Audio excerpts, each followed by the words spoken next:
Baieira paulista, meu avô pernambucano, o meu bisavô mineiro, o meu tataravô baiano.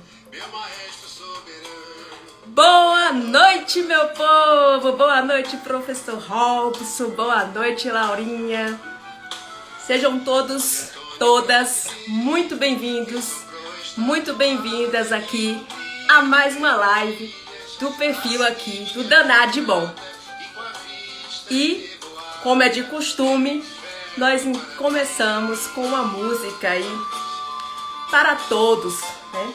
Essa canção linda do Chico Buarque, que tem muita brasilidade, muito Nordeste também, e poder homenagear esse nosso querido artista brasileiro, né?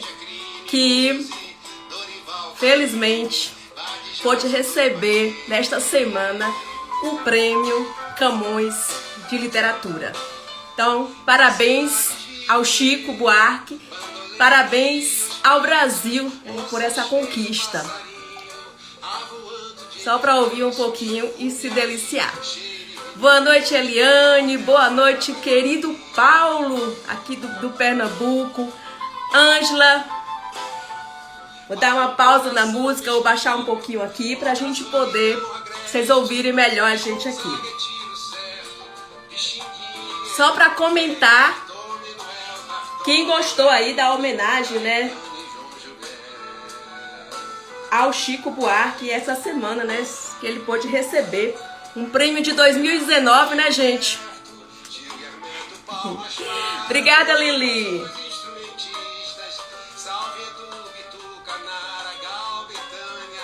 Tentando baixar o volume aqui, gente. Eu digo sempre que aqui, né, a gente tem que controlar tudo, o som, o vídeo, enfim, é assim que a gente começa de fato. Enfim, a live de hoje é uma live aí em parceria com o perfil do João Cabral de Melo Neto, onde já mostra, né, que eles fazem de uma exposição que eles estão fazendo aí. O que a gente soube é que começou pelo Recife, mas que vai se espalhar para o Brasil inteiro, porque é uma exposição de fato, uma imersão na vida e a obra desse escritor clássico da literatura nordestina aí, que é o João Cabral de Melo Neto. E a gente já vai poder convidar aqui essa pessoa muito, muito especial, que eu vou ter o prazer de poder falar com ele hoje, né? Que é o professor Robson. Só lembrando da nossa homenagem aí ao Chico Buarque, porque o Chico Buarque também, né, é uma pessoa que teve uma relação bem estreita aí com o João Cabral de Melo Neto, e através de Morte Severina, né, Morte e Vida Severina, traduzida, interpretada aí pelo Chico, musicalizada pelo Chico, o Chico Buarque, ele tem esse sentimento aí de gratidão ao João Cabral por ter permitido, né, ter possibilitado a ele poder transformar esse texto que nós estamos lendo em música, que é um texto poético, né, gente? Então já vamos convidar aqui, vou enviar o convite. O professor Robson, ele vai entrar pelo perfil, né, oficial aí do João Cabral. Foi essa orientação que eu recebi. E eu vou convidá-lo a recebê-lo por aqui. Deixa eu ver se ele recebeu o convite, gente. Pronto. Tudo bem, professor? Seja muito bem-vindo aqui ao Danado de Bom, que a gente diz que é o primeiro clube de literatura nordestina do Brasil. É uma ideia nossa aqui que a gente espera que atinja o maior público possível, porque, de fato, o Nordeste tem muitos autores danados de bom, como é o João Cabral de Melo Neto. Vou deixar você cumprimentar as pessoas também, depois eu falo um pouquinho da sua biografia, porque seria impossível ler toda aqui, a gente vai falar bem por alto. Boa noite. Boa noite, Marla. Para mim é uma alegria imensa. Primeiro, participar desse momento. Segundo, conhecer você, porque eu tenho acompanhado algumas lives suas e tenho me encantado. Eu estou agradecendo a você em nome dos professores de literatura, em nome dos pesquisadores de literatura em nome daquele que ama a cultura. Muito obrigado. Eu sou professor de literatura da Universidade Católica de Pernambuco e de um colégio de ensino médio. São duas grandes paixões, porque eu tenho ali no colégio a iniciação dos meninos no universo literário, eu apresento alguns autores a eles, e na universidade eu tenho já o outro momento, que esse rapaz já amadurecido, esse homem já amadurecido, que tem sua bagagem para ler vários autores. Então, são duas pontas. Ademais, eu me considero, além de professor, um apaixonado pela literatura. Assim eu me defino, Marla. Muito, muito prazer e gratidão, né, por ter abraçado. Quando eu mandei o convite a primeira vez, eu sempre comento isso aqui, que a gente faz os convites, que a gente chama aqui no Nordeste, na cara de pau, né? O máximo que a gente pode receber é um não, e o não a gente tem que aprender a conviver com eles. Mas assim, a gente foi abraçada mesmo pelo pessoal da equipe, né? Eu digo da página oficial aí do João Cabral. E o pessoal muito, muito receptivo, muito educado, foi muito bacana. Enfim, amei aí esse fundo lindo que você tá aí, né? Acho que é o Mapa Mundi, se eu não me engano. Isso. Muito bacana. E assim, professor, percebi um pouquinho lendo sobre sua história, sobre, né, essa biografia sua, que você trabalha em diferentes campos, atua em diferentes campos. Um campo é o campo acadêmico, né? Outro campo é o campo dos alunos, né, do ensino médio. Acho que se eu estiver errada, você me corrija. O seu não, vou chamar de você, viu? Você, por favor, Marla. Vou chamar de você. E também, né, em escola, se eu não me engano, de educação da primeira etapa, né, aí da educação básica. Eu vi algumas atividades nesse sentido. Para se falar de João Cabral de Melo Neto, da literatura de João Cabral de Melo Neto, é preciso abordagens diferentes? Como é que você consegue, que eu acredito que em cada público desse é necessário uma abordagem diferenciada, né? Como é que você traz, porque assim, o professor falou, né, sobre um pouquinho sobre ele, as atuações, ele atua em universidades, para não citar todas aqui e ficar cansativo para as pessoas, mas sobretudo ele é doutor em literatura e cultura e tem vários trabalhos nessas áreas. Como é que tem chegado essa literatura nordestina do João Cabral para esses diferentes públicos? Bom, inicialmente para o público do ensino médio, do ensino básico, faz parte do programa, tanto para o Enem quanto para os vestibulares. Então, há uma obrigatoriedade. Mas como a gente não respeita tanto a cultura, a literatura, a poesia, eu procuro quebrar um pouco isso da obrigatoriedade e descobrir prazer na leitura. Uhum. E no caso do Melo Neto, a minha conquista maior é através de Morte e Vida Severina. Eu acho que a maioria dos professores passamos por isso. E, curiosamente, vou contar aqui a você pela primeira vez, eu vou comentar isso. Curiosamente, eu lia com os meninos em sala de aula trechos de Morte e Vida, que era a maneira de apresentar. Depois que Miguel Falcão fez aquela adaptação, né, da obra e foi feita a animação, eu resolvi, mesmo para meninos de terceiro ano, que estão aí com 17 anos, 18, mesmo para eles, eu resolvi arriscar a animação. Marla, impressionante.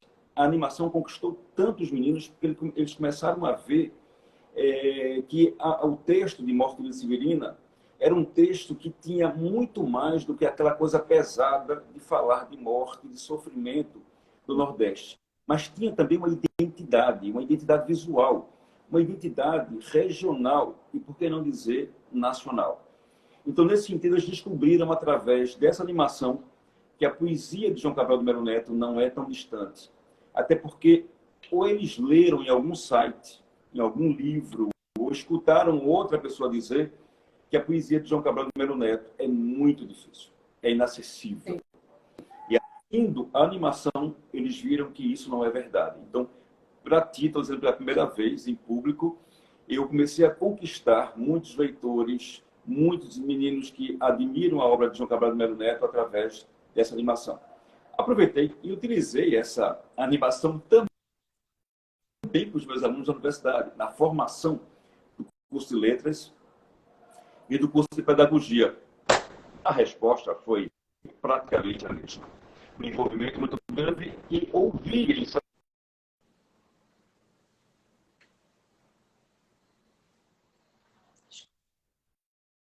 Bom, pela primeira vez na minha vida, eu consegui ouvir o poema inteiro de Morte de Severina sem reclamar, sem achar cansativo.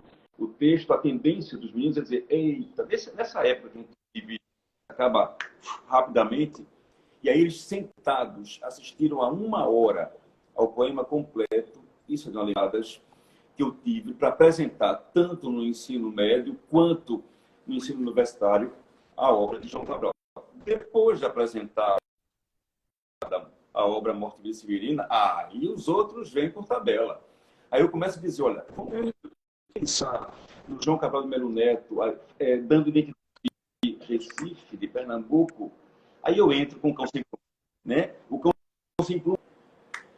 Uma pergunta que eu faço a eles. A gente que é de Recife, a gente pode se desprender das águas do rio Capibaribe?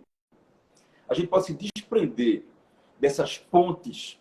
Quando a gente está distante de Recife, está num outro país e volta para a cidade natal, quando a gente chega, há ou não há uma identificação direta com o rio, com as pontes?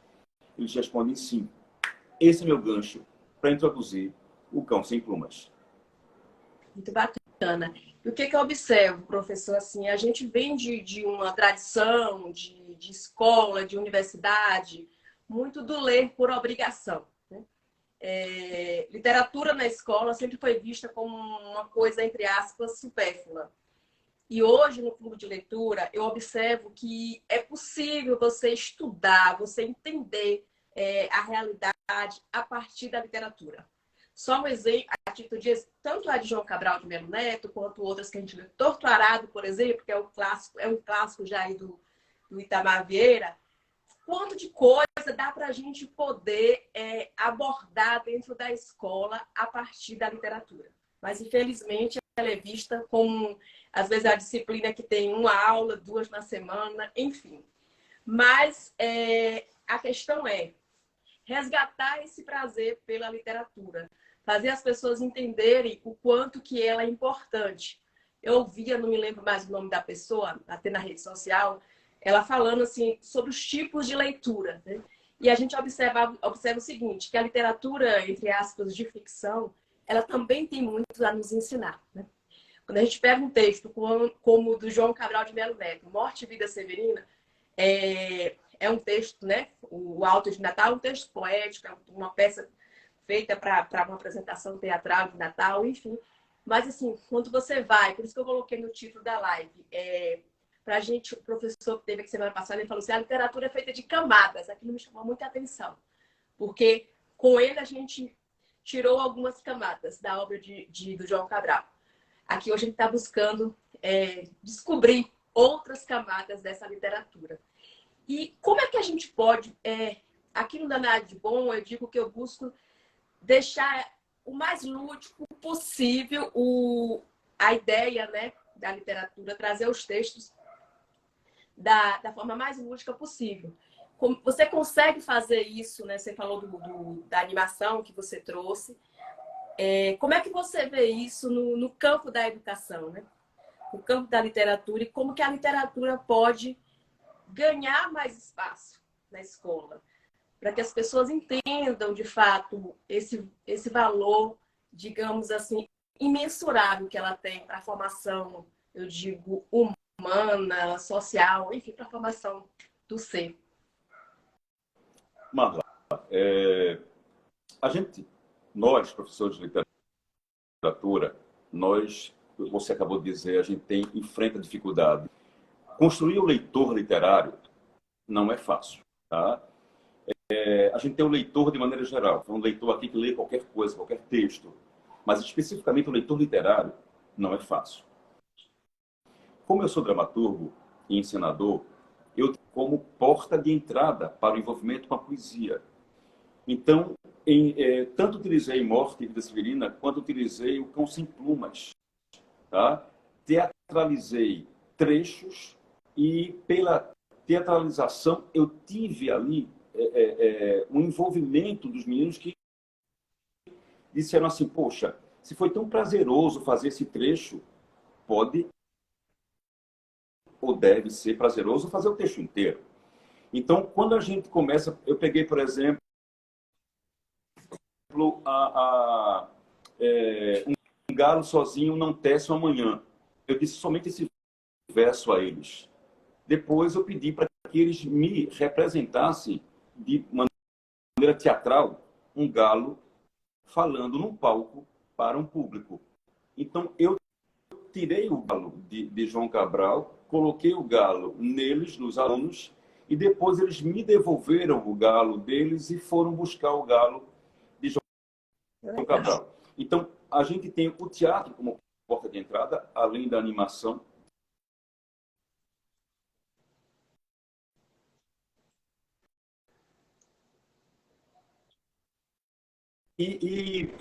Para o público em geral, eu estou falando em aluno, mas como eu tenho um projeto de extensão, a gente sai um pouco da universidade e vai visitar que não são espaços escolares, tem feito muito uso do teatro, da música, e no diálogo com essas outras linguagens, a gente consegue, sobretudo, Marla, porque a poesia de Cabral tem ele fala de questões que são tão atemporais, o olhar envolvente para a gente que olha para o mundo de maneira crítica, que eu acho que é outro caminho, é procurar a criticidade numa sociedade.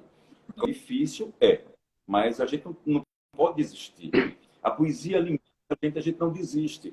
Então, quando a gente pega esses textos que são talvez os mais conhecidos de Cabral, como Morte e Vida Severina, Tecendo Amanhã, Catar Feijão, eu pego os textos mais conhecidos e deles eu puxo o olhar de Cabral para poder transformar aí a leitura não numa obrigatoriedade, mas numa descoberta.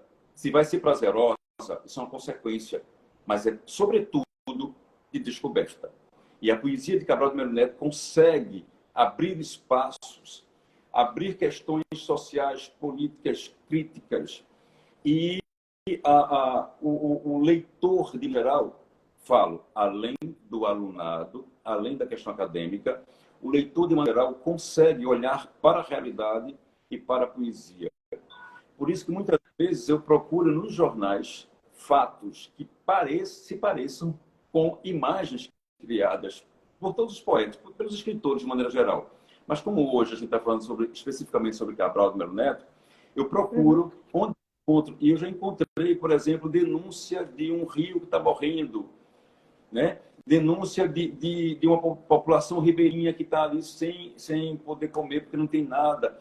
Então, a partir de uma matéria de jornal, a partir de uma matéria, inclusive, postada na internet ou num programa de televisão, eu pego isso, eu pego a realidade e mostro aos meninos que a leitura pode ser feita de uma outra forma também, de uma forma artística. E aí a gente comprova aquela visão de Aristóteles. A arte é mimese. Mimese é recriação da realidade.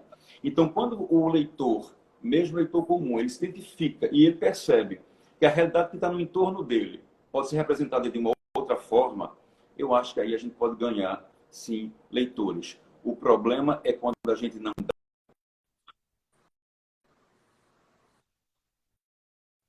E esse é um problema sério.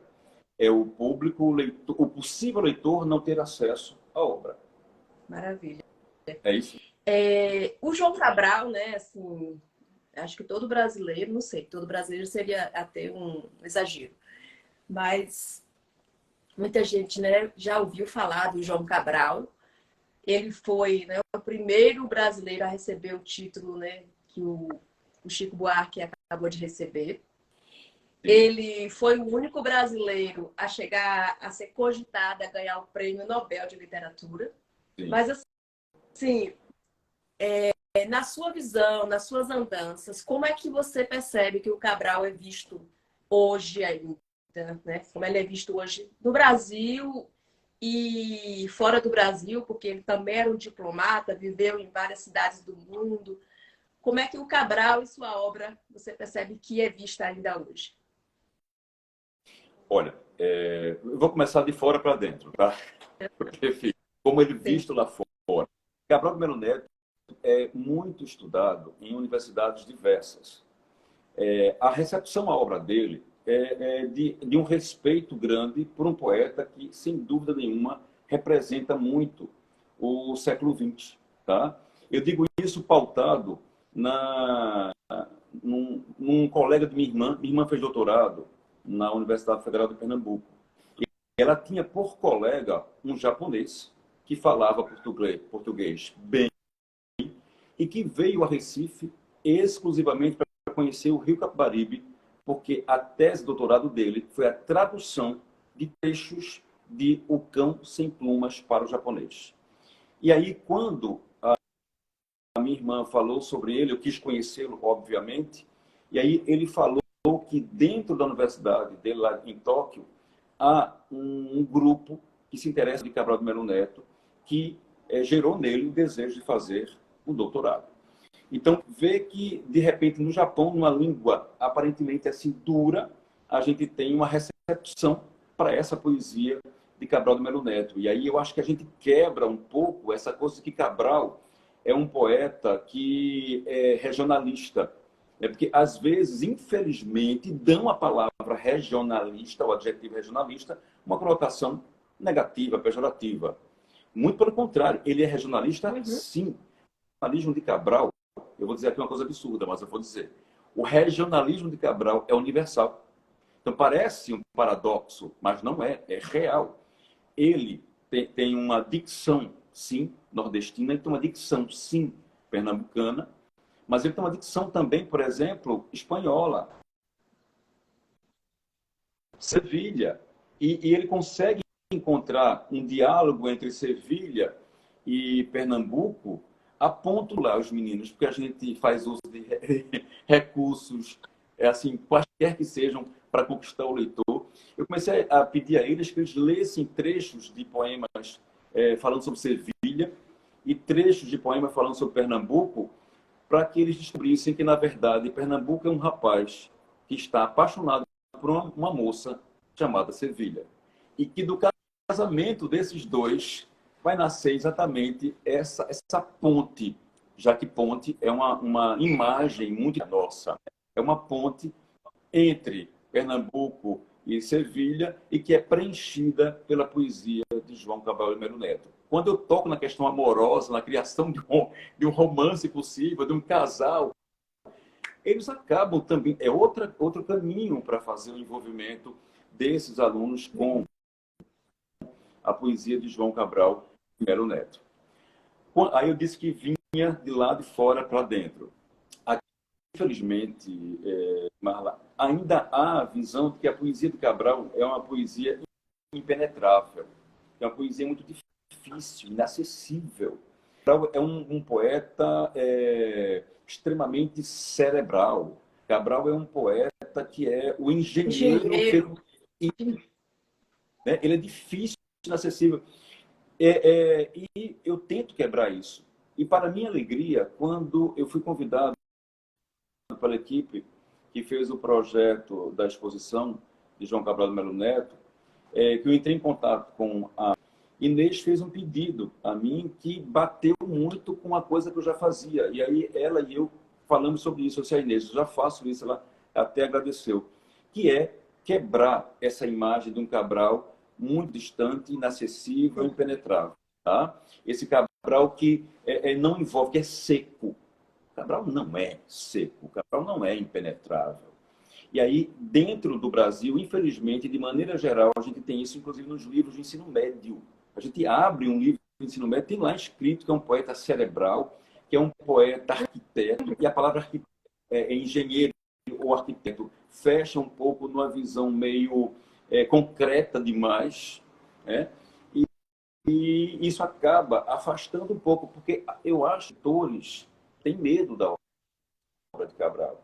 Sim. E esse medo que foi criado porque, de repente, eu não sei se você concorda comigo, Marla, é porque, de repente, eita, eu vou ler esse poeta, não, porque esse poeta eu não vou entender. Como eu não vou entender, melhor eu não... Já existe um preconceito, né? Já existe um preconceito.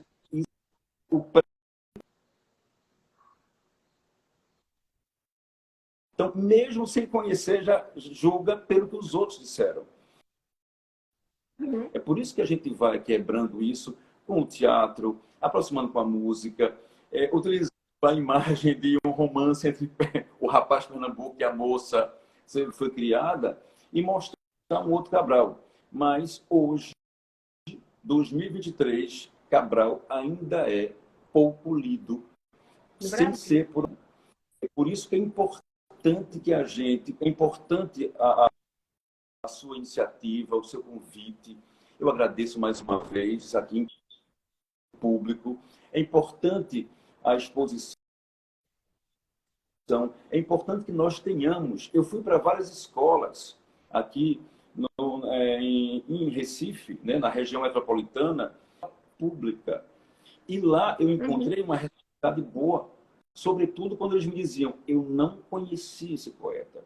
Eu não sabia que ele era pernambucano.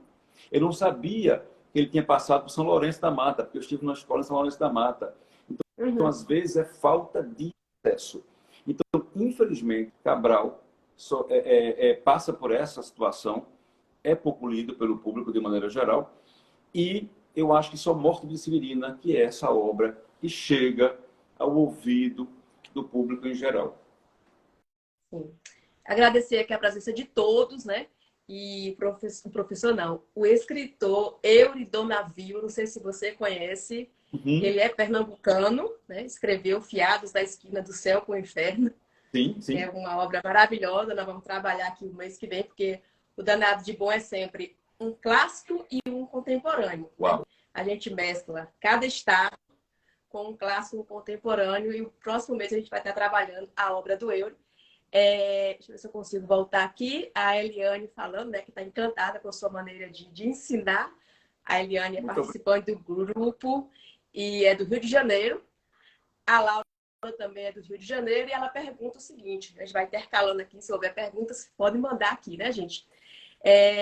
O senhor acha que Morte e Vida Severina, sendo tão regional, acho que a gente falou, né, sobre isso, a questão da regionalidade, você acabou de falar sobre isso, e entendido em todo o mundo. Né? Porque o senhor acha que, apesar, né, de ser regional, o entendimento de que o que se prega, né, sobre a obra, porque o Ariano também ele faz uma crítica a essa ideia, né, da literatura nordestina como regionalizada. Ele fala que toda a literatura ela é para atingir a todos, né, de uma forma global, enfim. De certa forma, ele fala que não existe essa literatura regional. E porque você acha que ele acaba sendo interpretado aí por diferentes povos, como é o caso que a gente teve aí do professor japonês. Aí se quiser dar um retorno aí para a Laura. Marla, como é o nome dela? A Laura. Laura. Oi, Laura. Boa noite. Primeiro, obrigado pela pergunta, tá, Laura? Olha só, eu acho que Morte de Severina a obra é bem compreendida mundialmente, porque o subtexto de Morte e Vida é uma história universal. É a história de Cristo, tá? Então, mesmo que eu tenha a dicção nordestina, que eu tenha um visual, porque é uma peça de teatro, né? É um poema longo feito é um poema dramático, feito para ser realmente representado. Então, mesmo que com essa dicção, com esse visual nordestino, é compreendido mundialmente, porque a história de Severino é, no fundo, a história de Cristo. Então, esse Severino é Cristo. O subtítulo é Alto de Natal Pernambucano. E aí a gente sente a grande sacada de João Cabral de Melo Neto. Né? É um alto de Natal, ok, ele escreveu, mas quando ele bota o adjetivo pernambucano, ele torna esse Cristo completamente atual. Ele torna esse Cristo aí, ele tira o Cristo do elemento bíblico, ele tira o Cristo do elemento meramente religioso e bota o Cristo dentro de um ambiente social maior. nordestino e acaba projetando todos os oprimidos do mundo. Laura, em todo lugar do planeta existem oprimidos. Em todo lugar do planeta existem aqueles que sentem que não têm direitos assegurados, seja em maior grau ou em menor grau, dependendo do país, dependendo da cultura, dependendo até da economia, mas isso é real, tá? E quando a gente lê Morte e Vida Severina, a gente percebe o seguinte: a saída de Severino lá do sertão e a vinda até Recife, essa trajetória lembra um elemento bíblico que é muito comum, que é essa coisa de você fazer o êxodo, você sair de um lugar para outro em busca de melhores condições. Cristo fez isso, saiu andando não em busca de melhores condições, mas saiu andando levando a boa nova. E o Severino sai andando, embora falando sobre morte, mas no último momento ele fala sobre vida. Eu quero, inclusive, propor a Marla, a Laura e a todos os colegas que aqui estão. Eu queria que a gente lesse a primeira estrofe de Morte e Vida Severina e, em sequência, a gente lê uma de incômodo, tá? Meu nome é Severino, não tenho outro de pia, essa coisa da angústia. E no final, já não é mais a morte, é a vida. Por isso, morte e vida severina. Explode ali no final essa vida. Então, quando a gente lê aquele último trecho, ele começa a falar sobre a esperança da mudança daquele Severino que nasceu, e aquele Severino que nasceu é o próprio Cristo, a gente sente que há uma mensagem aí, no mínimo, de esperança, no mínimo de resiliência, no mínimo de empatia.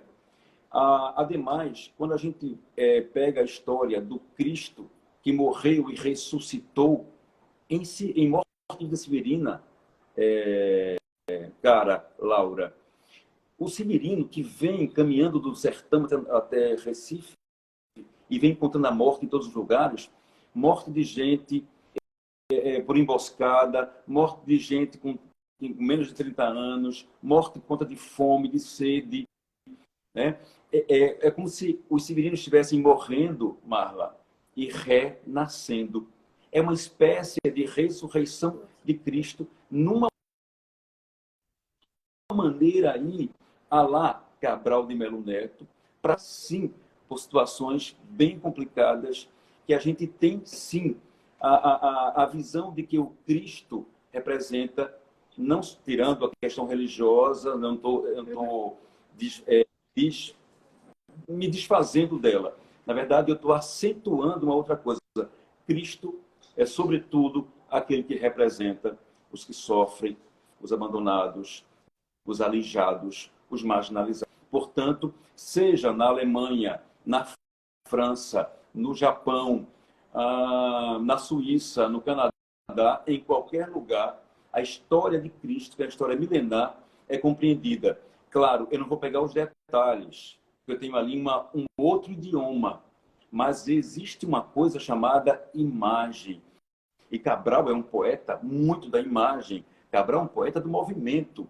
E aquele movimento da imagem de alguém que saiu de um lugar para outro e vai enfrentando aí, e que nasce nos manguinhos, fazem ali ao redor dele uma espécie de representação dos três reis magos. É impossível não haver essa identificação com a história do Cristo. Então, mesmo em português, mesmo em nordestinês, no Japão, na Suíça, na Alemanha, o público entende e reconhece a história de alguém que, do ponto de vista milenar, mudou a história da humanidade. Eu não sei se respondi, Laura. A Eliane colocou, né, professor, que resposta linda. Enquanto a Eliane escrevia, você falava e eu observava a imagem ao seu fundo, filosofei, né? Filosofei, assim, porque eu fiquei imaginando Sim, sim. Não sei como é que eu posso chamar, vou chamar de forma bem popular, a cabeça do Cabral, o nível de intelectualidade do João Cabral de Melo, para poder traçar esse texto, né, com essa magnitude toda. Mostra, e eu digo que a gente tem um ditado popular que diz: cada cabeça é um mundo, e você, lendo isso aí, você vê o mundo Cabral. O mundo do Cabral é esse mundo que está aí ao seu fundo, né? Com essa amplitude toda. A Maria Zélia, vou ler aqui, né? Meu primeiro contato com morte severina foi na década de 70, quando participei de um projeto de alfabetização que utilizava o método Paulo Freire, né? Foi enriquecedor e emocionante, ela coloca. A Maria Zélia é do Rio Grande do Norte, estou comentando que algumas pessoas eu conheço, né? Rio Grande do Norte. A Laura agradece e, seguindo o que a Maria Zélia coloca, né? Ela aprendeu com camponeses que se identificavam com os personagens da obra do Cabral. Ajudou também a questão da música, né? Que a gente falou no início, que é do Chico Buarque, Funeral de um Lavrador. E o que eu ia comentar aqui? Inclusive, quando o professor falou mais um pouquinho lá, no início, inclusive tem um documentário que eu creio que você já deve ter visto, que é da Globo News, que eles voltam para fazer o roteiro do Severino 60 anos depois, né? Então, mostra muito desse Nordeste que o João Cabral de Melo Neto, né, quis demonstrar, mas assim, você vê, por isso que é um clássico, né? Porque ele traz essa magnitude toda, essa ideia toda universal que o Cabral trouxe nessa obra e nas suas outras obras. E assim, pensando sobre essas questões todas, acho que você trouxe muito isso da ideia do morte e vida. Sempre quando a gente pega o título do texto, né, o professor Glauco, que teve aqui, acho que foi semana passada, ele falou um pouquinho sobre essa questão do título, da ideia do Severino que está no título, mas hoje eu queria que você trouxesse, você já abordou bastante aqui, mas só para a gente resumir, a ideia de morte e vida nessa obra. Qual a relação do título com a obra, essa metáfora toda, né, que tá por trás, porque o pessoal do clube, alguns comentários, é muito difícil, como você colocou. Outros colocou assim, é muito maluco, eu não entendo nada. Enfim, né? Esse feedback que a gente tem no início, e à medida que a gente vai, né, justamente lendo as camadas, tentando entender as camadas dessa obra, a gente vai vendo o quanto que ela é profunda, o quanto que ela tem a nos ensinar e o quanto que ela mostra do poder intelectual desse cara, né? Que foi o João Cabral de Melo Neto. Mas vamos falar um pouquinho sobre a ideia de morte e vida, especificamente nessa obra. Tá. Primeiro, eu acho que a gente tem que pensar que em morte e vida, a gente sai da problemática do mal-estar para o bem-estar. Quando Severino sai lá do sertão, e aí quem está com dificuldade de ler, tenta ler dessa forma assim, ó. Severino é, na verdade, o representante de todos aqueles que são alijados, de todos aqueles que são marginalizados, independente de uma condição cultural, socioeconômica, sabe? Ele representa todos esses. E tenta ler observando que quantos espíritos você não conhece na vida, né?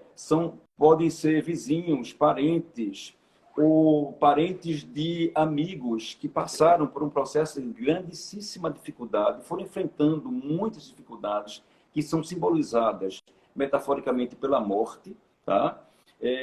Essa morte que é exatamente aí mais do que a questão biológica, mas é a ausência de vida. E quando a gente fala ausência de vida, significa dizer que é a ausência de direitos, de um bem-estar, de uma boa alimentação, de uma boa escola, tá? De uma boa moradia. Isso é ausência de vida, tá? É estar morto em vida. E isso eu aprendi lendo Morte e Vida Severina, estar muita gente morta em vida. Então, se a gente observar algumas pessoas que passaram por esse processo, mas conseguiram, da sua maneira, com o seu pouco, que parece pouco para a gente, mas é muito para quem conquistou, que conquistou uma casa própria, que conquistou um emprego, que conquistou entrar na universidade, sabe? Com as suas conquistas, acho que a gente começa a entender que, na verdade, a leitura de Morte e Vida não é tão difícil assim. Uma outra coisa é a questão de morte morte e vida, a morte será ausência de vida no sentido não físico, biológico. A outra coisa que eu acho importante é a gente pensar o seguinte, Severino, por que Cabral escolhe Severino? Não é à toa, né? Porque Severino lembra Severo. E a vida daquele nordestino que passa por todas aquelas situações terríveis, de limitações, é exatamente uma vida severa. Então ele teria uma morte severa e uma vida severa. Por que a morte seria severa? Seria severa por inanição, você morrer de fome, morrer de sede.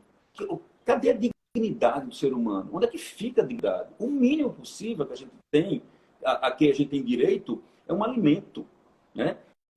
Então, como é que pode ficar nessa situação? Então, no fundo, a gente sente que a morte é severa porque há um desrespeito à própria dignidade humana, um desrespeito à existência da vida.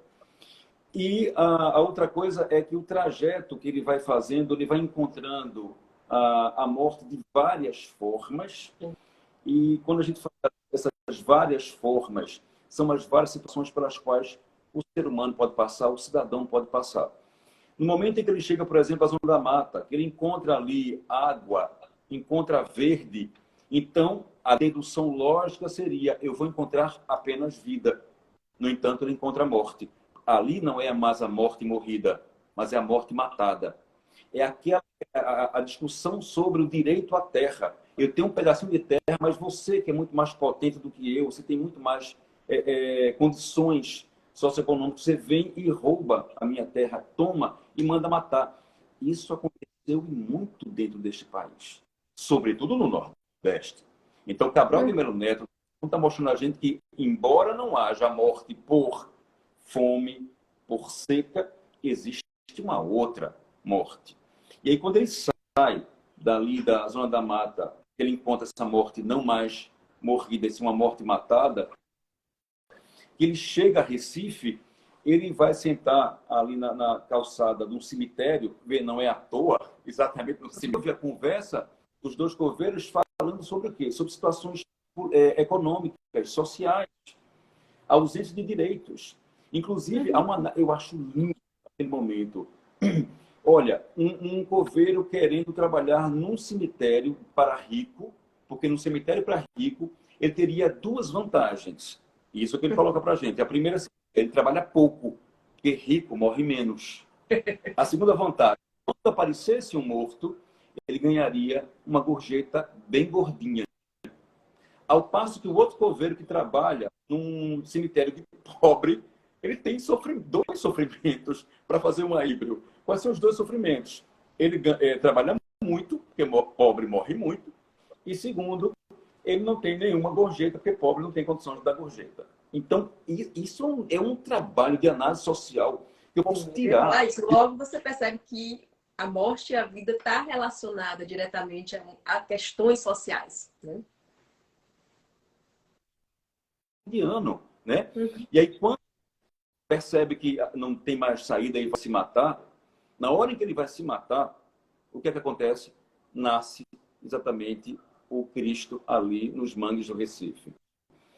E aí há um momento do texto que, para mim, me permitam aqui dizer isso, é bem pessoal, é o momento mais lindo do texto, para mim, e um dos momentos mais lindos da literatura. Sempre que eu leio esse trecho, me emociono muito. É quando Cabral cria aquela imagem, o nascimento da criança infecciona a miséria. Para quem está achando que é difícil isso, não. Vamos tentar aqui esmiuçar um pouquinho, só para ver se eu consigo contribuir para a gente ler amanhã ou hoje à noite ainda alguns trechos de Morte de Severino, com a obra completa de Cabral, e vai descrindo um Cabral muito mais envolvente, um Cabral mais próximo da gente. Deixa eu ficar só um pouquinho, por favor. Olha, o nascimento da criança infecciona a miséria, é de uma beleza sem igual, porque a esperança é tão forte, faz a miséria ficar doente, cheia de pus, e essa miséria morrer. Então a gente não ganhamos todos os problemas do mundo, mesmo que nós tenhamos todas as limitações do mundo, mesmo que seja muito difícil a conquista, há uma coisa, antigos, e que Cabral retoma de certa maneira, é a questão da caixa de Pandora. Quando Pandora fecha a caixa, qual é a última coisa que fica lá no fundo? A esperança. Por isso que a gente criou o dito popular, a esperança é a última que morre. E em João Cabral de Melo Neto, essa esperança é tão forte que mata a miséria. Para quem está com dificuldade, tenta ler, imagina as coisas, tenta ler, buscando ver o que há por trás das palavras, eu tenho certeza de que vocês vão encontrar belezas ímpares. Aí a Laura falou que vai ter que ler de novo. Ela foi uma das que, né, colocou que estava difícil de compreender. E assim, essa fala sua me fez pensar aqui uma coisa, né? Assim, eu não li nada, não sei nada sobre a questão da relação de João Cabral com a religião, com Deus, não sei, com a fé, como é que eu posso falar aqui? Só que nesse texto ele traz essa história, nessa história, digamos, milenar aí, que é a história do Cristo, né? O que você tem? Você tem conhecimento com relação a isso? Qual era a relação do João Cabral com a ideia de religiosidade, de fé, de cristianismo? Se ele professava alguma coisa nesse sentido? Ou como é que fala? O Itamar, ele chegou a dizer, recentemente eu ouvi uma frase dele que coloca: a literatura é a minha religião, né? Eu achei bem profundo isso. E eu acho bacana porque, de fato, a literatura ela nos faz nos colocarmos no lugar do outro. E a partir do momento, acho que todo ser humano, a partir do momento que todo ser humano ele se coloca no lugar do outro, ele está, não sei como é que eu posso dizer isso, servindo a melhor religião. Né? Como é que o Cabral, qual era a relação de Cabral com isso? Para ele poder trazer no texto isso, né? Eu diria, como leitor de João Cabral de Melo Neto, Marla, que eu não vejo na obra de Cabral a religião, mas a religiosidade. Qual é a diferença? Né? Quando não está defendendo essa ou aquela linha religiosa, mas a religiosidade de que nós somos feitos. Isso faz parte da nossa história, faz parte do nascimento, não pode fugir disso. E dentro da obra dele, a gente encontra vários momentos em que o elemento da religiosidade é muito forte. A gente está falando de morte e vida severina, eu vou exemplificar com o texto, então, mas a gente encontra em outros textos a presença dessa religiosidade ou dessa visão de que a gente lida com elementos culturais muito fortes. E no Nordeste, a religiosidade é muito forte. Sim. Os textos ali, das excelências, por exemplo, do momento em que Severino é carregado ali, que para numa casa e tem lá o Severino morto dentro de um caixão, e são ditas excelências ali, eu queria muito que a gente, não sei se foi que ia reler, quando fosse reler, prestasse atenção no momento. A gente tem, por exemplo, Cabral fazendo uma espécie de paródia com o texto bíblico. Tá? A questão da hora. Que hora é essa? Não é a hora da chegada da crucificação e da morte de Cristo.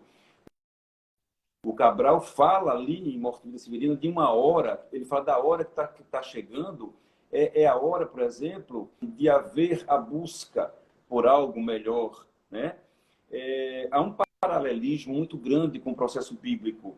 Ademais, a gente tem ali a ideia de que Cabral de Melo Neto faz uma espécie de reza bem típica do Nordeste, bem típica do nordestino, me coloco como tal. A gente tem essa religiosidade tão forte,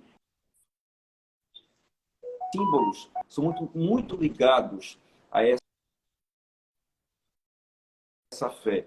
Só fazendo aqui não é à toa que, por exemplo, hoje menos, mas a gente encontrava no interior, no sertão, famílias colocavam o nome do cachorro ou do gato, o nome do animal doméstico, o nome de um peixe, ou o nome de algo ligado à água, com a esperança, com a fé, com a religiosidade e não religião, de que chovesse ali.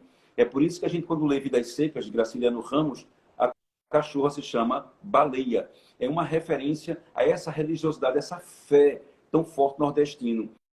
E Cabral, como profundo conhecedor da cultura nordestina, ele como nordestino, e ele como observador, porque o grande artista, para mim, é o grande observador. Então, Cabral, observando o que está ao redor dele, Cabral chegava a ler poesia, era um homem de uma sensibilidade incrível. Então, ele observando essa religiosidade, não poderia faltar, sobretudo, sim, mesmo sofrendo muito, e precisa de uma linha que mova a gente para frente. E o que sempre moveu o nordestino para frente foi essa fé numa chuva, a fé num Padre Cício, a fé em Jesus Cristo, essa fé que aparece muito na obra, por exemplo, de Luiz Gonzaga, a obra de nordestinos que dizem assim, eu vou representar aí a ideia de que eu saio do meu sertão, mas eu volto. Basta um pouquinho de chuva. Então, essa religiosidade é forte dentro da obra de João Cabral de Melo Neto, sobretudo em Vida Severina. Aquelas excelências, por exemplo, elas eram muito ditas aí nos velórios, tá? A ponto de a gente ter um momento de representatividade coletiva. Era um momento de união dos vizinhos, dos que iam ali velar o corpo e, ao mesmo tempo, entrar em contato com os outros. Então, era um momento de religiosidade, não de religião, era um momento de solidariedade, de empatia.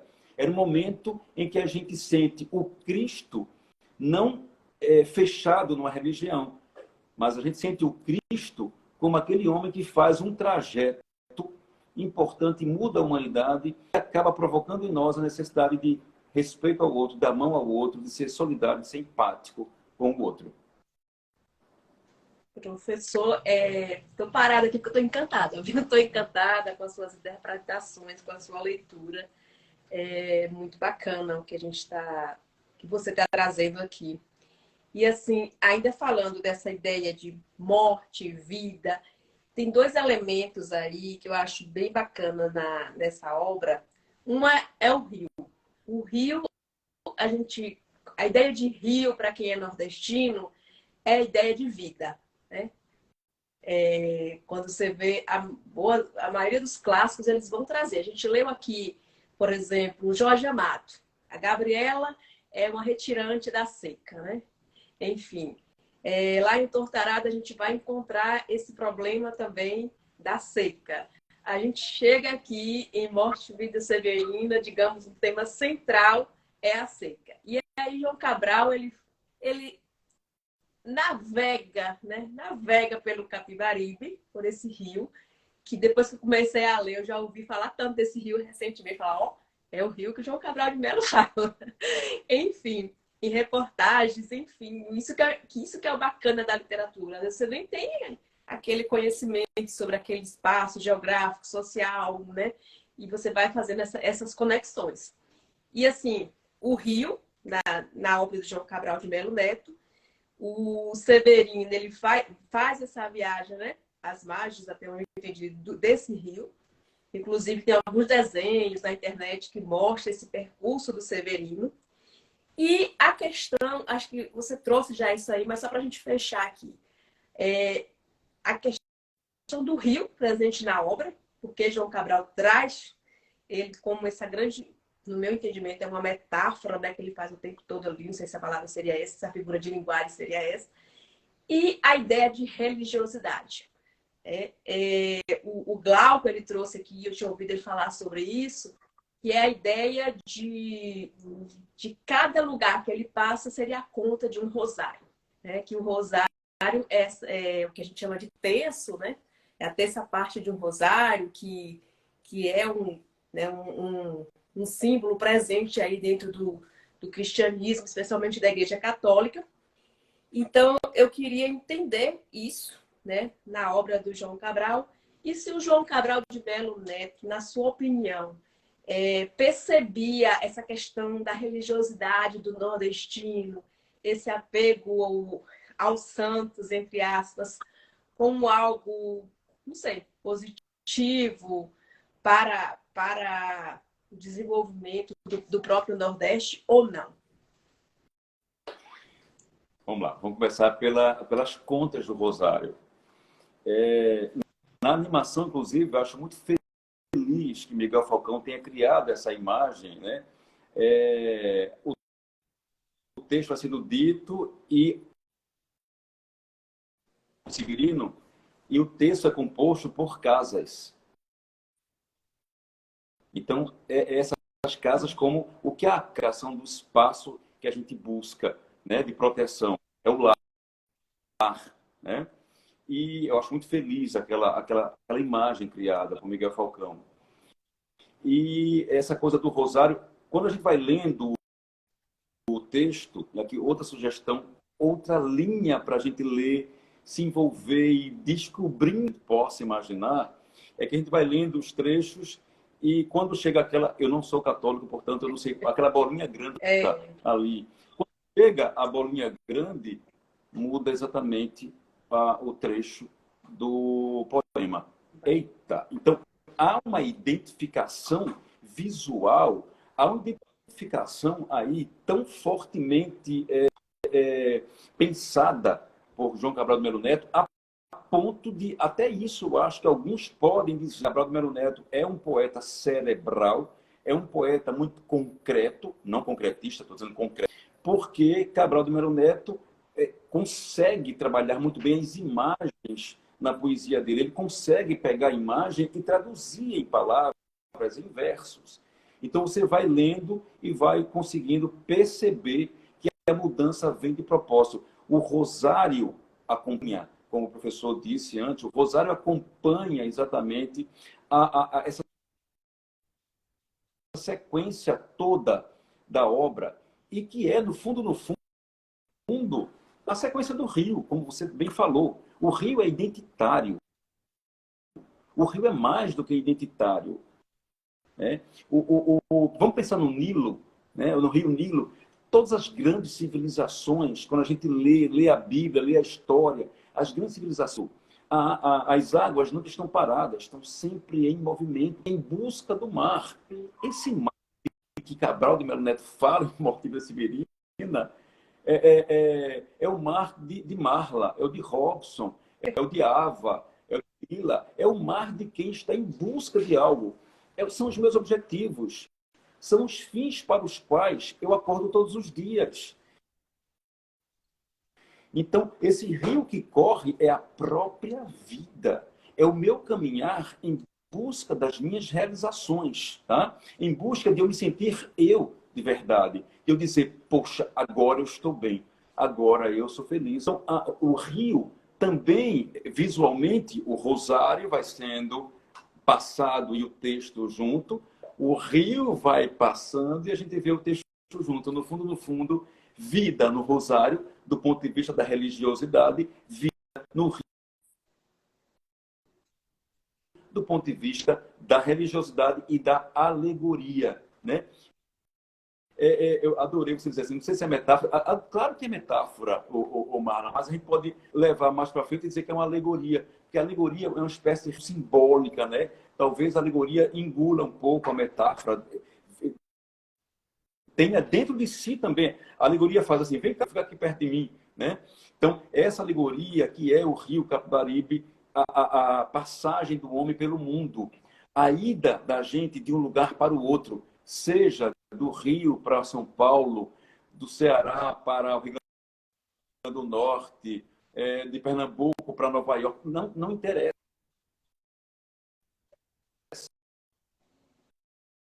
Da gente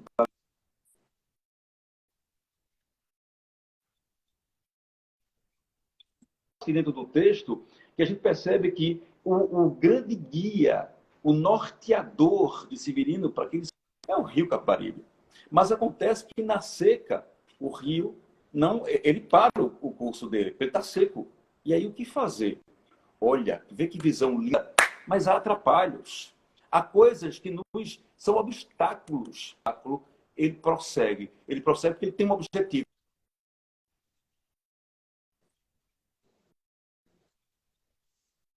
As leituras de caráter religioso, de caráter filosófico, de caráter ideológico, político, social. A gente pode fazer várias leituras. Isso é o grande texto. É um texto que não se limita a uma leitura ou a uma ambientação. Eu falei agora há pouco que ele é mais do que identitário. Eu vou voltar e vou pegar agora a palavra identitário, tá, Marla? Eu já mencionei isso hoje, faço questão de repetir para fechar, como você diz. Assim, eu achei super legal para vocês dizer, vamos fechar isso aqui para não deixar arestas, né? E provocar mais. Isso eu me provocação. Sim. É que os poetas pernambucanos não fugiram a essa identidade. Mauro Mota, Carlos Pena Filho, Manuel Bandeira, né, João Cabral, eles vão falar sobre o Rio, porque o Rio é nossa identidade, Pinóia. Afinal de contas, no fundo, a gente tem uma ilha. Recife é uma ilha. A gente está rodeado desse rio, dessa ideia de água, e essa água que está ao nosso redor é a grande contribuição para a nossa existência. Então, como não encontrar no Rio identidade? Então, tanto em Morte de Severina, quanto no poema, é um poema lindo, longo, quanto no poema também O Cão Sem Plumas, essa identidade vem à tona. Mas Cabral é tão maravilhoso como poeta, e aqui fala, não só o professor, está falando também o leitor, o admirador, porque eu fui conquistado na minha adolescência pela poesia de João Cabral Neto e pela de Manuel Bandeira. É engraçado, são dois poetas bem diferentes, mas eu adorei porque foram diferentes na minha vida, e são primos, né? Uma família abençoadíssima por Deus, primo de Manuel Bandeira, primo bom assim, né? No Recife. E aí, a gente percebe que Cabral bota a palavra rio. Esse rio não é é tão bom como poeta que ele extrai da palavra rio outras leituras. Então, é o rio sociológico, é o rio discurso, é o rio palavra, é o rio imagem, o rio que é identidade. Então, Cabral consegue fazer isso. Eu proponho que nós leiamos a obra de Cabral pensando, eita, ele usou de novo a palavra pedra. Mas a palavra pedra, ela não é usada da mesma forma, não. A palavra rio não é utilizada da mesma forma, não. Quando a gente pega o Cão Sem Plumas, por exemplo, que inicialmente é um rio bem problemático, depois esse rio vai assumir a voz no poema, e é o rio falando, é como se o rio criasse a vida dele, bom, agora vou eu enfrentar. Então, é o rio de um caráter social, discursivo, para dizer à sociedade, de maneira geral, olha, é preciso olhar para aqui, preciso observar isso aqui, é preciso se atentar, todo mundo aí, para isso aqui. Então, no fundo, a gente sente que o rio ganha dimensões semânticas, dimensões de sentidos distintos dentro da obra de Cabral do Melo Neto. E aí, quando eu digo, sobretudo, inspirado por Antônio Carlos Sequim, que é um grande conhecedor, eu sou admirador de Sequim, que estudou a obra de Cabral do Melo Neto, inspirado nele é que eu digo o seguinte, que em João Cabral do Melo Neto, a gente consegue encontrar em cada palavra dimensões distintas que o poeta consegue exatamente arrancar das palavras a polissemia, que é os vários sentidos. Cabral do Melo Neto, então, mesmo utilizando palavras que se repetem, né, como, por exemplo, Pernambuco, pedra, rio, água, mas elas nunca são uma coisa só. E essa polissemia, essa capacidade de extrair das palavras tudo que elas podem dizer e representar, isso é para um grande poeta como João Cabral de Melo Neto. Maravilhoso, professor. E o rio me lembra fluxo, né? A ideia de que ninguém mergulha na água, né? Nas águas, às vezes sai a mesma pessoa. E a vida sempre é isso, é esse fluxo. Hoje, aliás, sempre quando eu acordo, eu fico meditando, né? A ideia de dormir e acordar. essa ideia Sim. que é uma rotina nossa, né? Mas o outro dia nunca será igual o dia de hoje. O dia de amanhã nunca será igual ao dia de hoje. E na minha interpretação também vem muito essa ideia do fluxo, né, da vida, da busca por novos objetivos. Acho que também é essa ideia do Cabral, do nordestino, buscar, entre aspas, saídas, né, para a seca, para toda a situação que ele... que não é, como você colocou, não é uma situação apenas do nordestino, é uma situação global, né, dos oprimidos, como coloca o Paulo Freire. E aí a gente percebe o seguinte, esse Severino, que somos tantos nós, eu sou uma Severina pensando dentro do contexto do Cabral, né?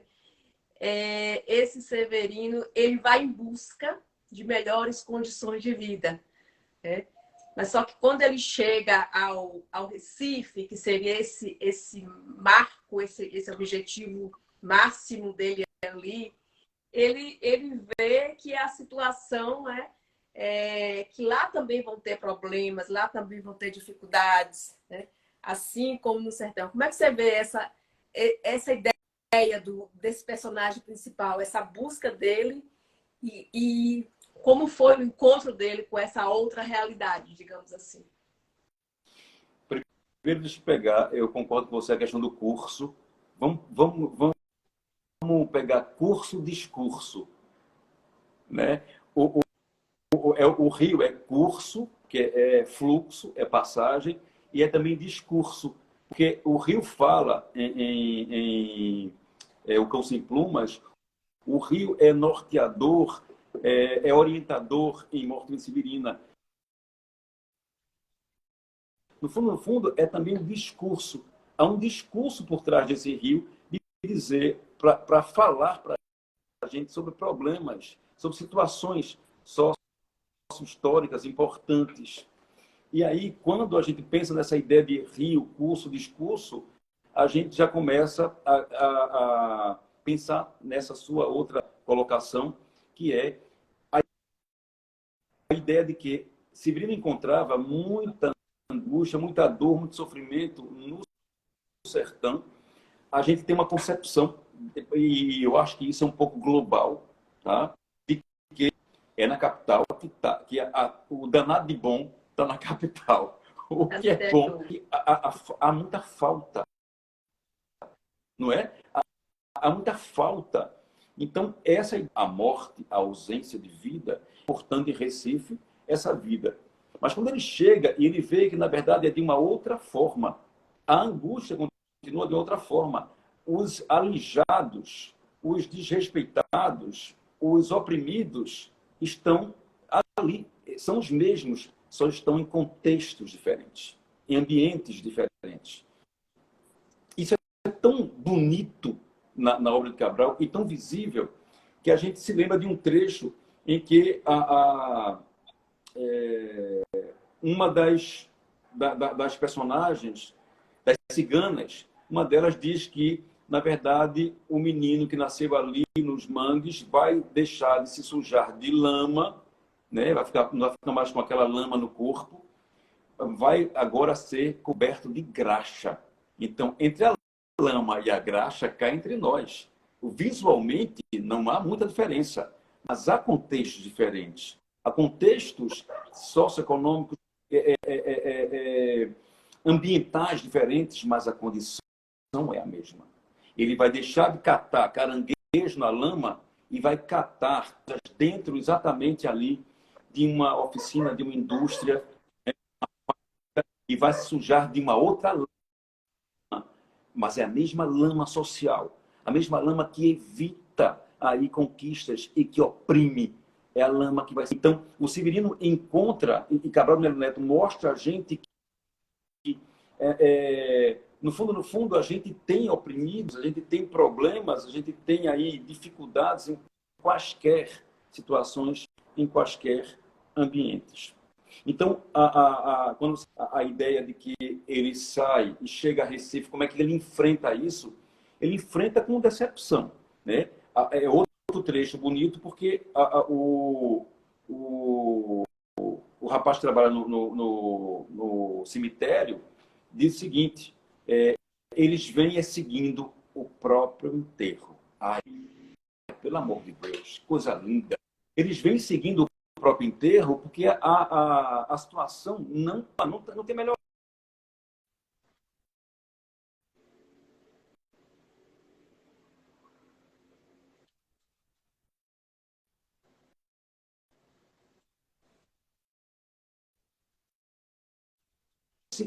Cai em si e percebe que ele veio seguindo o morto.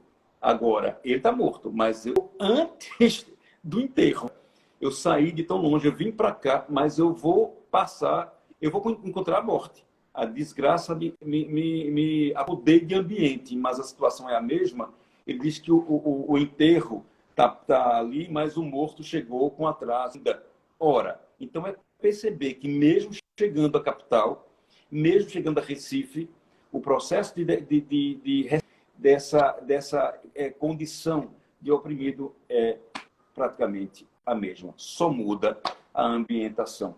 Aí a gente percebe a grandiosidade. Repito, peço de novo, para quem leu e sentiu dificuldade, começa a ler pensando por aí, começa a ler observando as dificuldades pelas quais muitos brasileiros passam hoje, e tenta fazer conexões e perceber que essa obra de Cabral de Melo Neto, ou a obra de João Cabral de Melo Neto, é atemporal. Tá? Foi bacana, porque você falou justamente do que a gente ia tocar aqui agora. Algumas pessoas, né, que eu li, matérias, enfim, blogs, eles falam que algo que impulsionou muito a popularização, a popularidade dessa obra especificamente, Morte e Vida Severina, que o Cabral dizia que não era sua melhor obra, enfim, foi as adaptações, né? Morte e Vida Severina, ela teve várias adaptações para o cinema, televisão, história em quadrinhos, enfim. E aí eu queria que a gente já entrasse um pouquinho sobre a atualidade. Você falou sobre isso aí, né? Você considera uma obra, o que eu creio que sim, uma obra atual, e de que forma você percebe que essa obra é tão atual ainda? Ela é atualíssima ou atemporal mesmo, por conta da história desse Cristo oprimido. Isso é ponto pacífico, eu acho, sabe, Marla? Ela vai sempre causar interesse se houver os severinos cotidianos. Enquanto houver um severino em Recife, em Natal, em Fortaleza, no Rio de Janeiro, em São Paulo, onde houver severino, a obra será atualizada, né? Ela será sempre aí, dialogará com a realidade. E falando do hoje, por que Cabral é tão bem... Primeiro, deixe-me dizer a você, ao seu público, que a obra mais editada da literatura brasileira é Morte e Vida Severina. Isso é um dado importantíssimo para a gente compreender como é popular a obra. E você menciona que Cabral não era tão... Não é a obra dele assim, que ele diga, eita, escrevi. Eu ouvi essa história de Antônio Carlos Sequim, na palestra dele, no Rio de Janeiro, e ouvi essa história. Ele falou o seguinte, que Maria,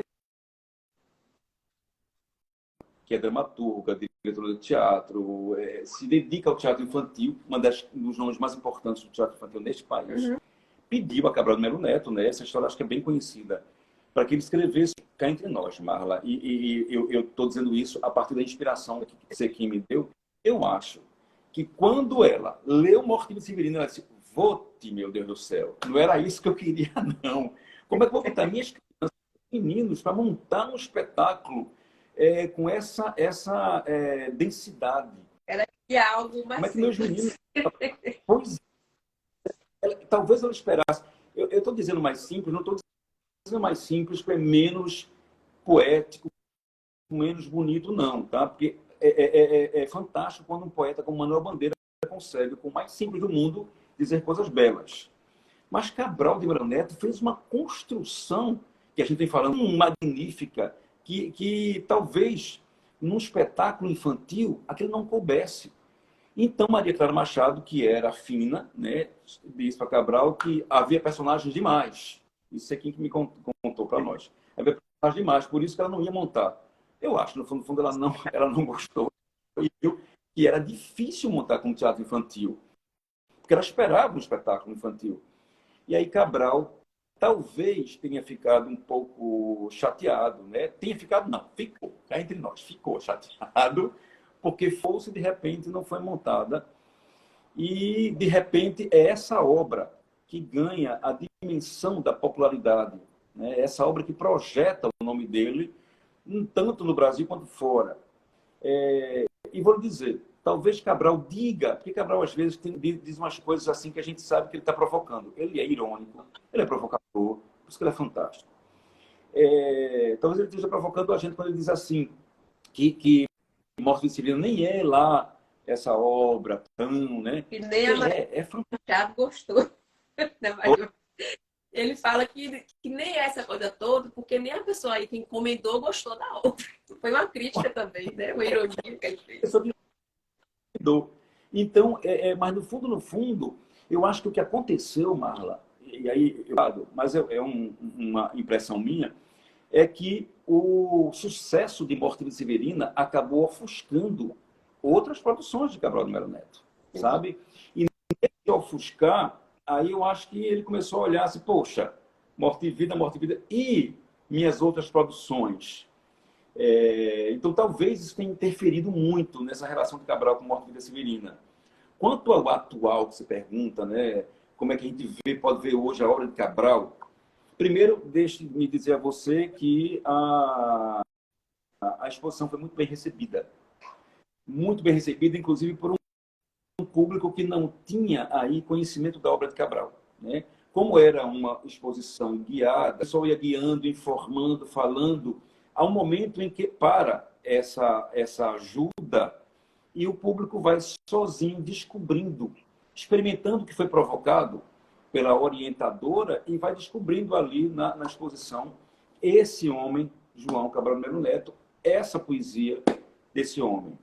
E aí eu pude ver em algumas vezes em que estive lá, tanto levei alunos quanto também fui sozinho para olhar, eu comecei a perceber que havia gente que não tinha contato com a obra de Cabral e foi descobrindo na história de vida dele a história de um pernambucano que representa muito a gente e que pode ser um incentivo. Pode ser um incentivo para meninos que estão estudando no ensino médio, tentando entrar numa universidade, tentando um emprego, tentando melhorar de vida. E a história de Cabral pode ser esse incentivo. Se esse cara aí, né, que pernambucano, conseguiu essa projeção mundial, um diplomata respeitadíssimo, com uma obra respeitadíssima, por que eu, pernambucano, sabe essa coisa do incentivo psicossociológico? Né? Então, o Cabral, muito, e cabe principalmente para uma sociedade que está um pouco decepcionada com as questões sociais, as questões que estão em nosso entorno, as pequenas chances de conquista. Então, por exemplo, tecendo amanhã, né? Um galo sozinho não tece amanhã, provocar essa ideia de empatia, de solidariedade, de junção, né? Ler, por exemplo, trechos de Morte de Severina, ler até o Catar Feijão. O Catar Feijão é muito próximo. Eu quando leio o Catar Feijão para os meus alunos, antes de tudo, eu pergunto, quem aqui já catou feijão? Eu levanto minha mão, porque eu já catei. Aí eu pergunto a eles, como é que vocês cataram esse feijão? Ah, professor, eu saía separando o lixo, as pedrinhas. Eu separo essas pedrinhas da tua vida, separa aí o que é que está te atrapalhando, separa o que é aquilo que é um empecilho na tua vida. A gente vai pelo hoje, pelo atual, pela condição do brasileiro, pela condição do sonho, para mostrar que Cabral dialoga com o nosso cotidiano necessário. Inclusive, aí a gente consegue quebrar essa coisa do poeta frio, do poeta cerebral, e consegue aproximar do cotidiano e das situações pelas quais a gente passa, ou o vizinho passa, ou um conhecido passa. Então, Cabral é muito atual, será sempre atual, enquanto houver problemas sociais em qualquer parte do planeta.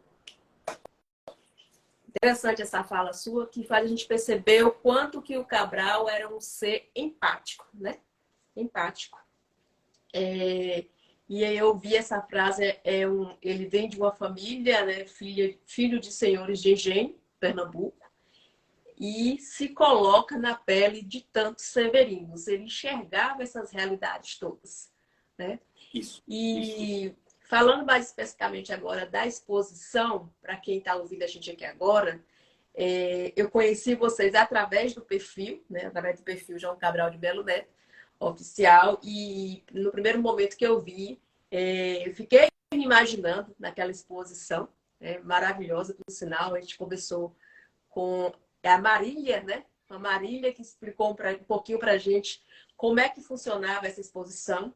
É uma exposição, pelo que eu entendi, que traz uma imersão aí na vida e a obra do João Cabral de Melo Neto, que tem o professor Robson como coordenador, né, pedagógico dessa exposição toda.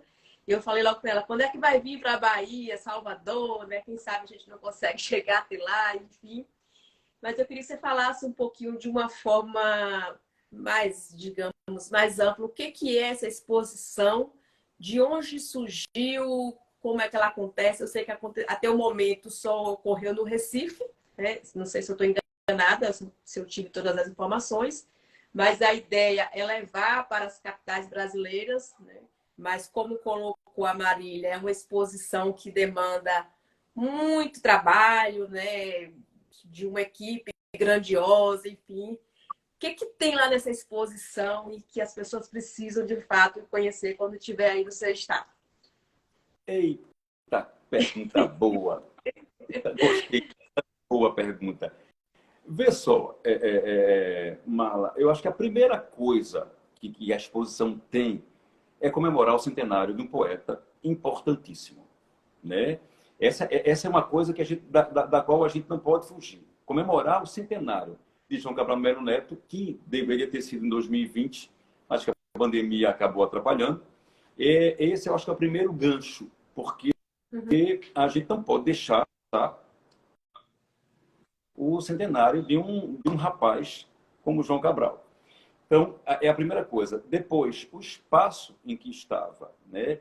Um espaço em que a gente sente o Recife muito perto, a gente tem por trás ali o cais, a gente tem a ideia, o título do espaço, Cais do Sertão.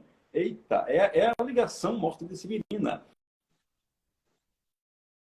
São os passos e os espaços. Eu acho que a Ava Correia, que foi a coordenadora, foi muito feliz na escolha de tudo isso, sobretudo da proposta imersiva, de cara com fotos de João Cabral de Melo Neto e trechos falando da vida dele, sem ser, de maneira nenhuma, aquela coisa muito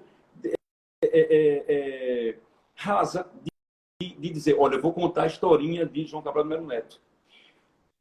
Inês Cabral, junto com Ava Correia, as duas conseguiram fazer esse trajeto de uma maneira muito interessante, convidativa, porque eu vou vendo as imagens visuais, tá? Mas eu vou vendo as imagens também poéticas.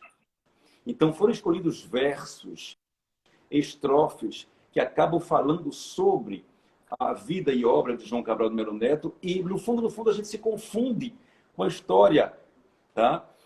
E esse observador, e é um observador que não é passivo. Eu acho muito legal o que as duas meninas, a menina Inês e a menina Ava, fizeram, é que é muito participativo. A exposição requer um observador, não aquele passivo que fica aqui e as coisas vão acontecendo. Na verdade, o observador, ele é chamado a ser ativo, porque ele vai ler o trecho do poema, vai ler os versos, e vai olhar para a foto, e vai olhar para o trajeto, compreendendo que ele vai construir na cabeça dele. Eu acho imersiva não só no espaço ao final, mas imersiva desde o começo. É imersiva também aqui. Eu vou construir na minha cabeça exatamente esse trajeto do João Cabral homem, do João Cabral poeta, da poesia, da obra, e vou entendendo e me envolvendo a ponto de, ao final, a gente ter um espaço em que a gente ouve Cabral de Melo Neto dizendo poesia. E com umas imagens assim impressionantes que a gente se sente dentro do espaço, o espaço está dentro da gente, há um envolvimento. Meus alunos ficaram enlouquecidos, queriam repetir. Tem um tempo lá, 10 minutos, você fica ali. Quando terminou, disse, gente, a gente quer de novo. A gente quer de novo, o público quer de novo. E, além de imagens que estão próximas, que acabam passando por tua pele, e a imersão de novo em outra dimensão. Eu estou ouvindo aqui o João Cabral de Melo Neto falar a poesia. Eu estou vendo imagens que foram criadas, dialogando com as imagens criadas pelo poeta. Né? Eu estou sentindo daquela sala que é o próprio mundo de Cabral, aquela sala que é o Nordeste, que é Pernambuco, aquela sala que é o Brasil, vai encontrando, e quando a gente termina tudo isso, você sai assim, experiência. Sonhando Eu entrei estar em uma delas. Vamos ao final, sabe? Meus alunos e o público de maneira geral. Eles saíram assim, parece que passaram por um processo, assim, entraram no mundo e demora um pouquinho, Marla, para voltar ao mundo real, sabe? Você entra naquele mundo cabralino, você volta para o seu mundo, demora um pouquinho. Aí, de imediato, você encontra uma lojinha que tem a obra de Cabral. Então, você vai ali e o desejo de levar para casa e todo mundo vai querer comprar. Agora na minha casa, imersão nesse livro, para me envolver ainda mais com esse homem que representa tanto Pernambuco, Nordeste, Brasil, o planeta Terra. Maravilhoso. A gente já está quase 1h30 aqui e eu não sinto, eu particularmente, eu não sinto o tempo aqui. Só para fechar com uma pergunta, eu disse que eu vou escrever um livro daqui a um tempo falando dessas experiências aqui com os nossos convidados. E uma pergunta que se tornou, digamos assim, eu nem coloquei aqui, mas no final de cada bate-papo desse a gente pergunta. Você falou dessa imersão, né, na obra do João Cabral. A gente recebeu recentemente aqui, não sei se você conhece, ele é paraibano, mas ele escreveu uma obra, eu falo que é uma obra de arte sobre o pernambucano Luiz Gonzaga. E a ideia dele surgiu justamente na pandemia. Ele falou com a gente aqui que ele ali no meio da pandemia, toda hora era uma live, né? Toda hora uma live, clica aqui o seu celular no QR Code para você poder participar de tal situação, enfim. E ali surgiu a ideia de escrever, né? Porque ele era um admirador, um colecionador, o maior colecionador hoje no Brasil, sobre a vida e a obra do Luiz Gonzaga. E aí ele escreveu esse livro, né? Como que QR Codes, que a gente fala, né? Onde a gente ouve o Luiz Gonzaga. Você abre o livro, está lá o QR Code, você ouve o Luiz Gonzaga. Como é a experiência aí que você colocou da exposição do João Cabral de Melo Neto, intitulada O que é Poesia. E aí eu percebi, professor, que o Glauco veio aqui e falou assim, a literatura foi o que nos salvou na pandemia. E todas as pessoas que estiveram aqui, elas criaram grandes coisas, né? O Glauco escreveu um livro, o Paulo Vanderlei escreveu um livro sobre o Gonzaga na pandemia. Eu criei, de certa forma, o clube na pandemia. Você traz aqui uma exposição que surge nesse contexto da pandemia. O que teve nessa bendita pandemia? Eu vou chamar de bendita para não chamar de outro nome, que despertou tanto a criatividade, né, humana nesse período. Eu quero ouvir a sua opinião, porque depois, como eu te falei, eu vou juntar essas opiniões em algum momento. Marla, eu também criei, daqui a pouco eu te conto, então. Deixa eu tentar responder o que foi que houve na bendita pandemia. Eu acho que, primeiro de tudo, a pandemia fez a gente olhar para de uma outra forma. Isso é indiscutível, acho que é ponto pacífico. A gente começou a enxergar as mínimas coisas como muito importantes, porque a gente olhava para as coisas pequenas e continuava achando que elas eram pequenas. Mas a pandemia tenha provocado a gente com um olhar menos material demais para a vida. E um outro detalhe que eu acho importante que a pandemia acabou provocando, embora tenha sido uma coisa ruim, indiscutivelmente, né? Nem precisa comentar, é que a pandemia fez a gente parar um pouco, Marla. Eu trabalho 27 horas por dia, 15 dias por semana. Então, a gente sai se envolvendo com muitos projetos. Eu tenho um orientando de doutorado aqui, um orientando de mestrado ali, eu tenho os alunos do colégio, eu tenho redação para corrigir, eu tenho que ler. É tanta coisa que a gente acaba não se dando um tempo para produzir, seja para pôr em prática essa criatividade, seja para nos sentir vivos. Quando eu inclusive entrei na live, tá, do Glauco, eu estava no intervalo, eu estava dando aula online, eu entrei no intervalozinho, não sei se você viu, eu entrei, passei acho pouco tempo e fiquei encantado, muita vontade, inclusive, de adquirir o material, o livro, até porque eu trabalho o Luiz Gonzaga com os meninos do ensino médio também, e o livro dele seria um maravilhoso para os alunos do ensino médio entrar em contato com essa música de Luiz Gonzaga, essa história de Luiz Gonzaga, né? Embora eu aplique com as músicas de que eles gostam, né? Que essas músicas de hoje, mas eles precisam conhecer a raiz, a origem, e essa coisa de provocar na gente a necessidade de a gente botar para fora alguma coisa que estava aqui dentro. Então saiu em criatividade, saiu em revisão da vida, rever o relacionamento, sei lá, várias saídas.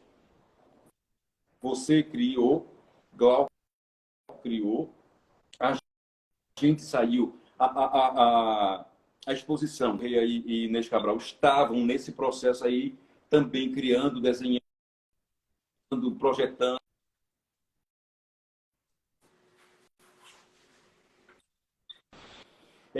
Eu aproveitei a provocação, essa provocação de que você falou, eu retomo aqui. Como eu trabalho com teatro, eu resolvi juntar o teatro à poesia. Então, eu fiz um poema. E eu enviava para as pessoas via WhatsApp. Como eu tinha marcado um horário, né, todo mundo ficava esperando. Eram poemas. Inicialmente eram só poemas, depois textos que davam para a gente uma força de vontade, esperança, aguenta aí, sabe? Viver e não ter a vergonha de ser feliz, pegando Gonzaguinha, Belchior, Luiz Gonzaga, né? Peguei os grandes poetas, mas peguei também poetas amigos. Aí os poetas amigos começaram a me mandar poemas deles para eu gravar, né? Então eu lia, gravava e saía mandando. Aí eu fiz um arquivo bem grande. E um amigo que é iluminador e já fez vários trabalhos para mim como iluminador, ele me propôs pegar esse material e transformar num material maior, né? Pegar um roteiro aí, uma linha temática para a gente fazer um trabalho. Eu disse a ele que iria fazer. Até hoje não fiz, porque eu voltei à rotina. Vai fazer.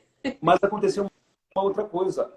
Dessa minha experiência que a pandemia acabou me provocando, eu recebi um convite para gravar meu primeiro audiobook.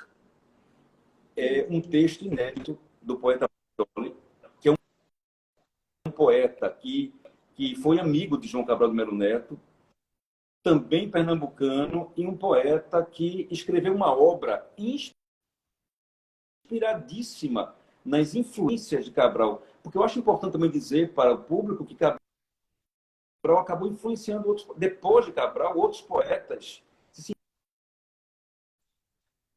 sentiram provocados por essa identidade própria de Cabral, e os outros poetas começaram a buscar também uma identidade própria. Marcos Racioli talvez seja o maior exemplo de que eu me lembre agora no momento. Marcos escreveu um livro chamado Nordestinados, uma palavra criada por ele. E esse nordestinado representa, ele é daqui de Aliança, Pernambuco, representa o Nordeste, representa a América Latina, representa o mundo. Então, ora, Cabral de Melo Neto fez isso. Então, a gente sente em Marcos Aciola assim, essa influência. Então, como neste ano, 2023, a gente está comemorando os 80 anos de nascimento de Marcos Aciola, que se vivo estivesse, estaria aqui conosco comemorando os 80 anos, um editor me convidou para gravar um audiobook e já está em todas as plataformas.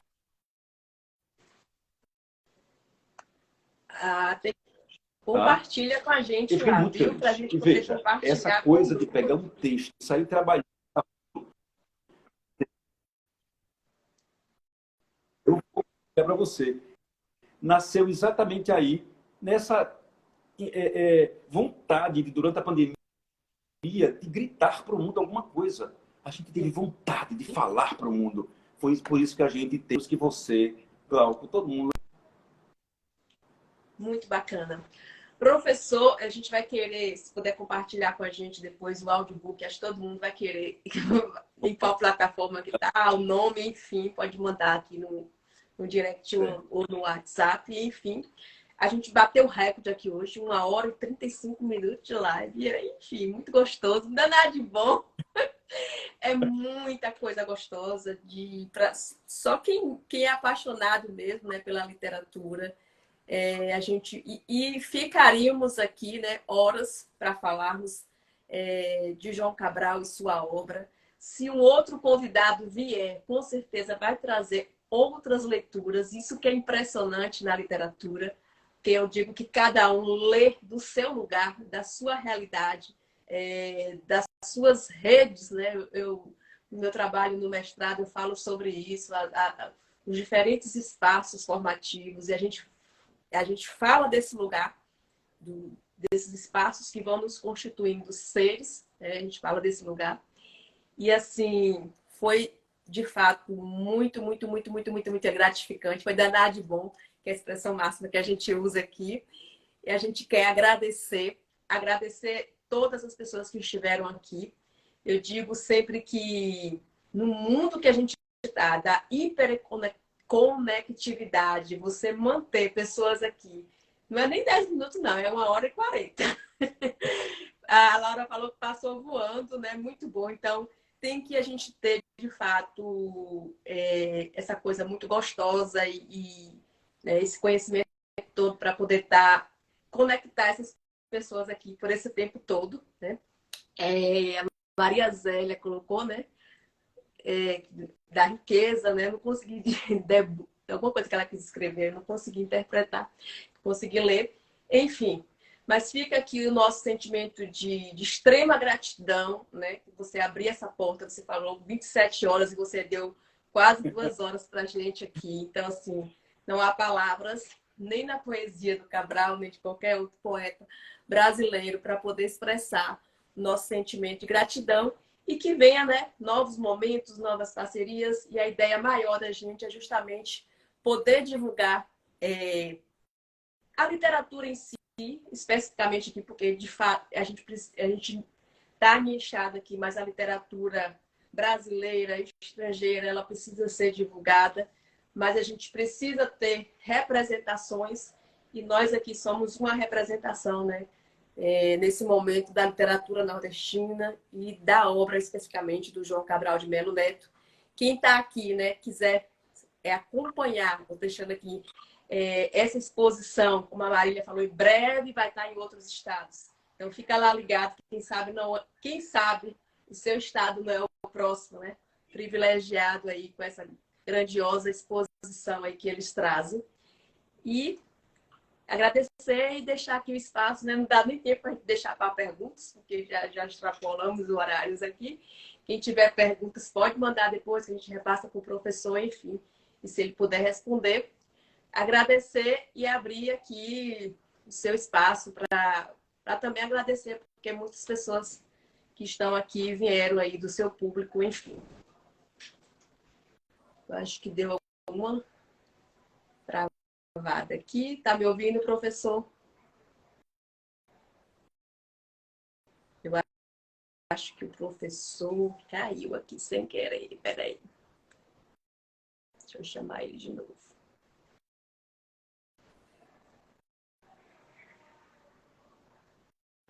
Caiu aqui, rapidinho. Só abro espaço para você poder também agradecer, né, o pessoal que te acompanha e acompanha o perfil do Cabral, enfim. Olha, eu agradeço. Também gratidão a palavra que eu coloco aqui para você. Marla, foi um prazer enorme. Eu também falaria horas e horas e horas sobre João Cabral de Melo Neto. E eu agradeço em nome de todos os professores de literatura por esse espaço, esse incentivo, essa mão amiga aí para a gente divulgar a literatura e conquistar mais leitores. Obrigado ao pessoal que estava aqui. Muito obrigado. Fico muito feliz. E eu tenho um pedido final. Posso fazer, né? Por favor, leiam a obra de João Cabral. Tentem vencer aí essa coisa que disseram para vocês que é difícil, que é inacessível. Descubram um Cabral muito próximo de nós. E, ao descobrirem, comecem a refletir sobre a proposta da literatura de João Cabral de Melo Neto. Muito obrigado a você, Marla, de coração. Eu vou disponibilizar, sim, se não hoje, amanhã, para você, o audiobook de Marcos Acioli. Um abraço enorme para você. Gente, boa noite, um abraço e uma noite, né? Um final de noite, um dia de amanhã, tudo danado de bom aí. Abraço, gente. Eu compartilho lá no perfil, né, com vocês, tá bom? Tá um bom. abraço. Tchau, tchau.